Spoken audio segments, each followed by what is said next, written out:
Hello and good morning, my dear students. Once again, I have brought to you transformation. Transformation, as usual, जैसा कि आप देख पा रहे होंगे, आज डे 13 का क्लास है और डे 13 में आपके लिए लेकर आए हुए हैं डिग्रीज ऑफ कंपैरिजन में कुछ बचे हुए सेंटेंसेस, कुछ रूल्स। इसको आज हम डिस्कस करेंगे। चलिए चलते हैं, देखते हैं पहला रूल क्या है। Any other type, very first, जो कि सामान्य तौर पे इस सेंटेंसेस को हम यूजुअली कहीं पर भी देख लेते हैं। पॉजिटिव में सेंटेंस में दिखाई दे रहा है कि no other metal is as heavy as lead. कोई दूसरा या कोई ऐसी धातु नहीं है भारी जितना कि लीड है। लीड मतलब लोहा, जस्ता या वो कोई ठोस मेटल। कंपैरेटिव डिग्री में इसको अगर हम देखेंगे तो होगा कि lead is heavier than any other metal. Focus करने की बात यह है दोनों में सिमिलरली जो डिफरेंट है, heavier than, E R plus comparative में देन का यूज हो रहा है। ठीक है, नेक्स्ट सेंटेंस, इसी सेंटेंस को बनाएंगे सुपरलेटिव डिग्री में, तो देखेंगे क्या कि lead is the heaviest of all metals. You could see clearly. And the second rule here it is the most other type, use of most.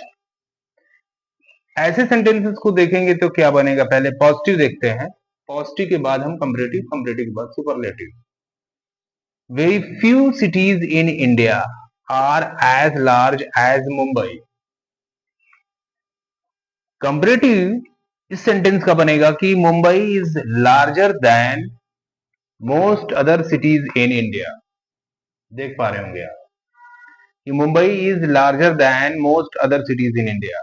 Okay, अब इसमें दोनों में क्या अंतर है कि फिर से मैंने बताया, पॉजिटिव में एज आपको दिखाई दिया, कंपैरेटिव में लार्जर ई आर के साथ देन का यूज हो रहा है। मतलब बिटवीन टू टू नाउन और प्रोनाउंस और टू सब्जेक्ट्स के बीच में जब हम कंपेयर कर रहे हैं तो वहां पे हमको दिखाई दे रहा है that.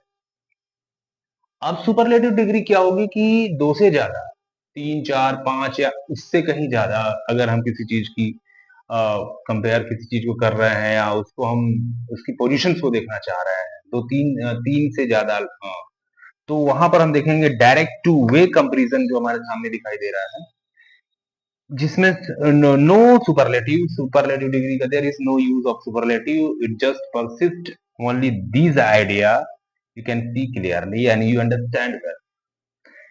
Positive, a bus is not as fast as a train.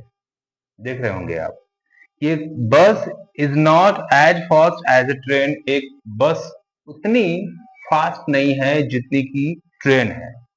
ठीक है, अब इसको कंपैरेटिव में देखेंगे तो कैसे होगा। कंपैरेटिव में चलिए देखते हैं कि ये ट्रेन इज फास्टर देन ए बस। तो ए ट्रेन इज फास्टर देन ए बस यानी कि एक ट्रेन क्या है, तेज है, किससे, बस से तेज है। क्लियर हो गया, क्योंकि दो लोगों के बीच, दो वस्तुओं और दो बस और दो ट्रेन के बीच में बात हो रही है, दो थिंग्स के बीच में बात हो रही है। तो यहाँ सिमिलरली जो बातें हो रही हैं, हम बात कर रहे हैं डिग्रीज ऑफ कंपैरिजन की, और इसमें जो हमने अभी आपके सामने जो दो तीन अलग अलग रूल्स को लाया, वो आप समझिए। इस पे आप रूल्स को समझ करके आप ढेर सारा एग्जाम्पल बनाइए। बाकी हम आपके साथ में हैं। चैनल को लाइक शेयर कमेंट कीजिए, और जो भी कोई डाउट है उसमें कमेंट में पूछिए। चलिए मिलते हैं नेक्स्ट वीडियोस में और भी इंटरेस्टिंग वीडियोस के साथ। Thank you, have a nice day.